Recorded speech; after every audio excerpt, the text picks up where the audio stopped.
Good morning all dear students. We will continue our chapter.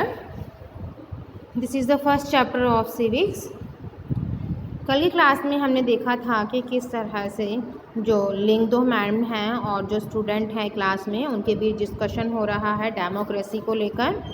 तो कल हमने देखा था कि मैरी है और जो योलांडा है क्लास स्टूडेंट्स वो डिबेट करती हैं या क्वेश्चन करती हैं अपने टीचर से और उनके टीचर आंसर देती हैं। तो योलंडा कहती है कि डेमोक्रेसी है वो ग्रीक शब्द से आया है जिसका मतलब है कि लोग और क्रेशा का मतलब है रूल, यानी कि जो लोगों द्वारा शासन करना होता है उसी को हम डेमोक्रेसी कहते हैं।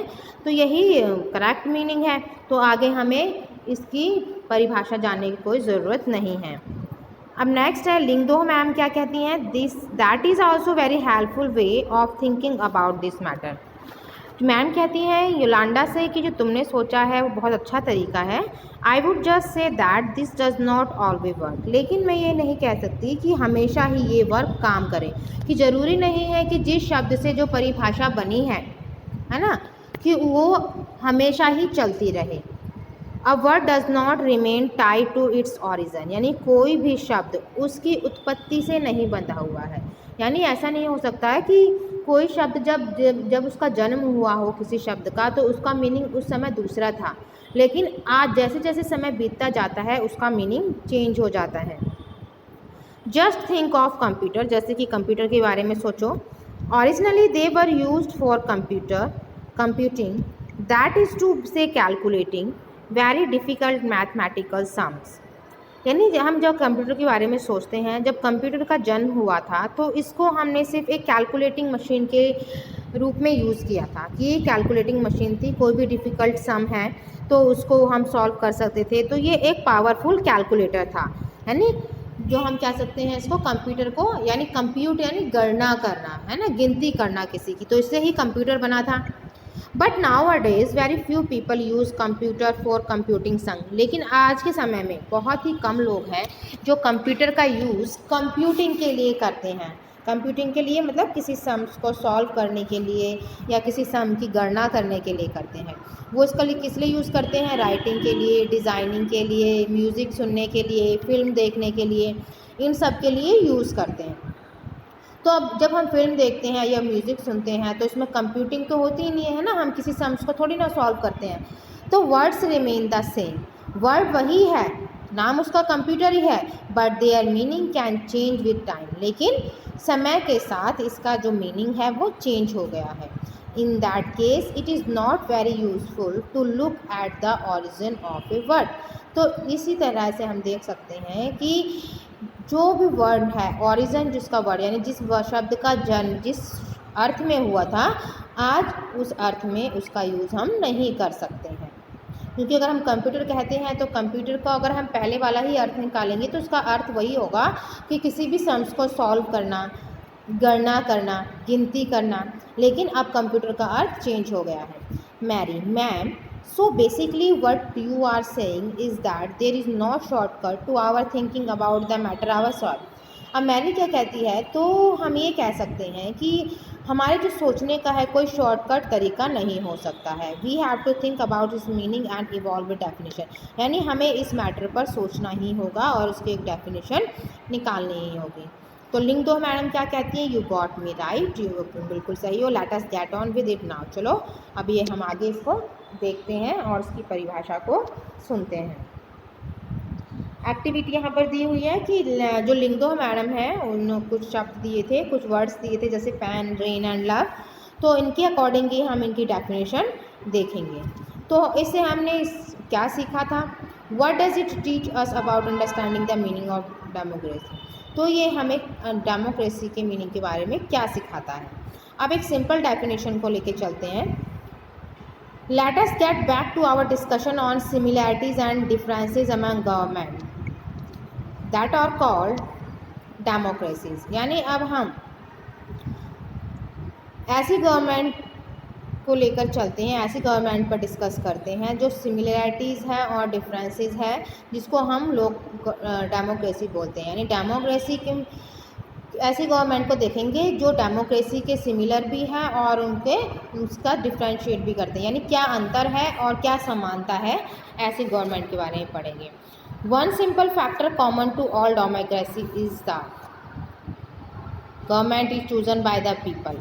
अगर हम एक सिंपल सा फैक्टर लेकर बैठते हैं कि जो डेमोक्रेसी क्या होता है कि जो जिसको लोग चुनते हैं, यानी ऐसी सरकार जिसको लोग चुनते हैं, तो ये हमारा एक सिंपल फैक्टर है कि हम कह सकते हैं जहाँ पर लोगों द्वारा सरकार चुनी जाती है तो वो डेमोक्रेसी होती है। We could the start with a simple definition. चलो हम एक सिंपल डेफिनेशन से शुरू करते हैं कि democracy is a form of government in which the rulers are elected by the people. यानी डेमोक्रेसी वो फॉर्म है गवर्नमेंट का, यानी कि सरकार का वो फॉर्म है जहाँ पर जो रूलर्स हैं वो लोगों के द्वारा चुने जाते हैं। This is useful starting point. ये क्या है, एक यूज़फुल स्टार्टिंग पॉइंट है। क्या है कि जो हमारे जो रूलर्स हैं वो लोगों के द्वारा इलेक्ट होते हैं। This definition allow us to separate democracy from forms of government that are clearly not democratic. तो ये जो डेफिनेशन है ये हमें अलाउ करती है कि हम डेमोक्रेसी से अलग जो गवर्नमेंट है उनको हम डिफ्रेंशिएट करें। हम कर सकते हैं कि जो डेमोक्रेटिक नहीं है उसको हम डेमोक्रेसी से डिफ्रेंशिएट कर सकते हैं, यानी कि जहाँ पर लोग सरकार को चुनते हैं वहाँ पर डेमोक्रेसी है, जो लोग सरकार को नहीं चुनते हैं तो वहाँ पर डेमोक्रेसी नहीं है। The army rulers of Myanmar were not elected by the people. जो आर्मी रूलर्स हैं म्यांमार में, जो आर्मी रूलर्स हैं वो लोगों के द्वारा इलेक्ट नहीं होते हैं। Those who happen to be in the control of army became the rulers of the country। यानी कि जो लोग आर्मी को कंट्रोल करते हैं वो ही वहाँ के कौन बन जाते हैं, रूलर्स बन जाते हैं। पीपल हैड नो से इन दिस डिसीजन। इस डिसीजन में लोग वहाँ पर कुछ भी नहीं कहते हैं, यानी वहाँ लोगों का कोई भी भागीदारी नहीं होता है। Dictator like Pinochet and Chile are not elected by the people. ऐसे ही डिक्टेटरशिप है जहाँ पर पिनोशिप जिसे चिले में है, तो यहाँ पे क्या है, यहाँ पे भी लोगों के द्वारा सरकार नहीं चुनी जाती है। This also applies the monarchy. तो यहाँ पर मोनार्की अप्लाइज होती है। The Kings of the Saudi Arabia rule not because the people have chosen them. ऐसे ही सऊदी अरेबिया का जो राजा है वो भी लोगों के द्वारा नहीं चुना जाता। To do so but because they happen to be born in the royal family. क्यों? क्योंकि वो उनका जन्म रॉयल फैमिली में होने के कारण वो पहले से ही वहाँ राजा बने होते हैं, यानी कि आज जो राजा है उसका कल जो बेटा होगा वही राजा बनेगा। This simple definition is not adequate. लेकिन डेमोक्रेसी के लिए सिर्फ यही सिंपल डेफिनेशन पर्याप्त नहीं है, यानी काफ़ी नहीं है। It remind us that democracy is people's rule. यानी हमें ये रिमाइंड रखना है, हमेशा ये याद रखना है जो डेमोक्रेसी होती है वो लोगों का शासन होती है। But if we use this definition in an unthinking manner. लेकिन अगर हम इसी डेफिनेशन को एक अनथिंकिंग मैनर से यूज़ करें कि बिना सोचे समझे यूज़ करते हैं, तो we would end up calling almost every government that holds an election a democracy. तो हम देखेंगे कि जो सरकार इलेक्शन करवाती है तो वो डेमोक्रेसी ही होगी, है ना। तो that would be very misleading. तो ये तो बहुत गलत बात होगी कि चाहे कोई भी सरकार अगर चुनाव करवाती है तो क्या वो डेमोक्रेसी कहलाएगी। As we shall find out in chapter 3। तो हम इसको चैप्टर 3 में देखेंगे कि every government in contemporary world want to be called democracy even if it is not so. कि हम देखेंगे कि इन कंटेम्प्रेरी वर्ल्ड में, यानी कि आज के समय में जितने भी देश हैं वो सभी चाहते हैं कि वहाँ की जो सरकार है वो गवर्नमेंट हो। यानी जिन देशों की सरकार गवर्नमेंट डेमोक्रेटिक नहीं है वो भी अपने आप को डेमोक्रेटिक गवर्नमेंट कहलाते हैं। That is why we need to carefully distinguish between a government that is democracy and one that pretend to be done। तो ये हमें बहुत ज़्यादा ज़रूरी है हमारे लिए इस बात पर ध्यान देना कि गवर्नमेंट कौन सी जो गवर्नमेंट है वो डेमोक्रेटिक है और कौन सी है वो डेमोक्रेटिक नहीं है, यानी कि इन दोनों में डिस्टिंग्विश करना बहुत ज़रूरी है। We can do so by understanding each word in the definition carefully and spelling out the feature of a democratic government। तो हम देखेंगे कि इस जो भी हम जो डेफिनेशन ली थी डेमोक्रेसी की, उसके हर वर्ड को बहुत ही अच्छी तरीके से देखना है और समझना है, और जो डेमोक्रेटिक गवर्नमेंट के जो मेन फीचर हैं उसको भी हम समझेंगे। तो ओके स्टूडेंट, बाकी हम कल की क्लास में पढ़ेंगे। Good bye.